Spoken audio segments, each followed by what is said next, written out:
मुंबई महानगरपालिका निवडणुकांची रणधुमाळी सुरू आहे आणि प्रभाग क्रमांक 165 मध्ये मी सध्या उभा आहे। राष्ट्रवादी काँग्रेस पार्टीकडनं या प्रभागामधनं कप्तान मलिक हे निवडणुकीच्या रिंगणामध्ये उतरलेत।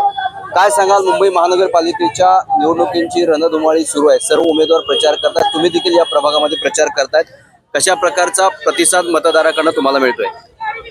2012 सालीपासून एकच नगरसेवक इथे दोनदा सतत काम करत होता आणि 4 वर्ष जेव्हा तो नगरसेवक ना होता त्याच्याकडे लोक जात होते। त्याचा म्हणणं एकच होता की मी नगरसेवक नाही आहे आणि माझ्याकडे मी नगरसेवक नसला की असला माझ्याकडे कोणी पण आलेला आहे, मी सर्वांचा कामं करणार आहे। या वार्डामधून मी नगरसेवक ना होतो पण एक लहान मुला पण आला असेल मी त्याचं काम करून दिलेलं आहे।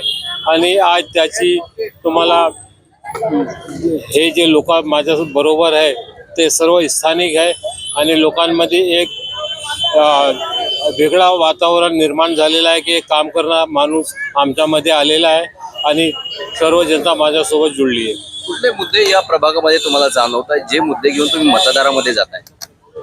एक नगरसेवकचा काम होतं आहे वॉटर मीटर गटर, या विभागात ते या इकडची जनता ते सर्व एकदम वंचित झालेली आहे आणि इथे एक मोठा प्रश्न रोडचा आहे, ट्रॅफिकचा आहे।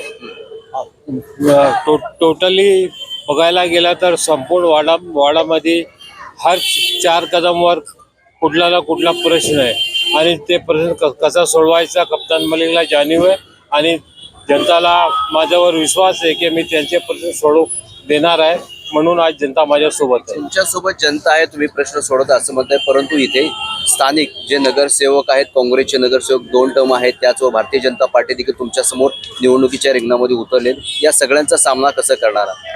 असं आहे, माझ्या समोर कोण कोण आहे मी बघत आहे, माझ्यासोबत जनता आहे मी ही बघतोय आणि त्यांना घेऊन मी पुढे चाललोय। धन्यवाद, तुम्ही आमचे संवाद साधल्याबद्दल। हे होते कप्तान मलिक। मी गुणवंत नांगर, DRV न्यूज, मुंबई।